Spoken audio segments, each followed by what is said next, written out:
It's a hard question to describe the Mooseman. Largely, it's a single-player adventure game with minor puzzles and little exploration. Much of the activity comes from the adventure itself, as new information is slowly revealed through artifacts, in-game dialogue, and actions from the protagonist. Those who invest the time and effort into the Mooseman will find a deep narrative adventure.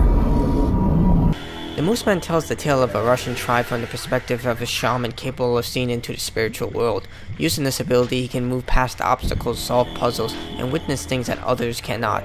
Much of the story's lore is told through optional artifacts, which can be very difficult to locate. Some require specific movement inputs or interacting with the environment in cryptic ways. It also doesn't help that navigating the interface can be vexing at times.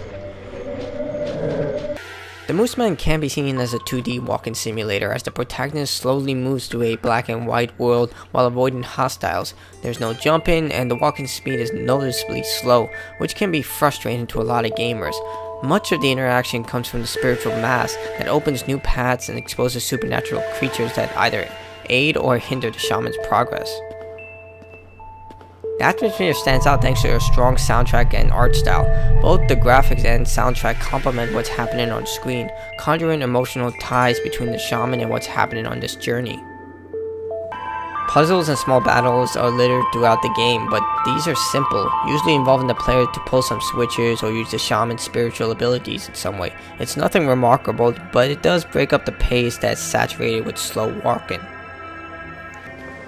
The Mooseman isn't a game for everyone. The puzzles are simple and the boss encounters are unremarkable. The slow walking speed and lack of challenge can lead to vexed players just yearning for the end credits to roll. What makes the Mooseman stand out is the narrative, art style, and strong musical score. All of these combine for an emotional and engaging tale.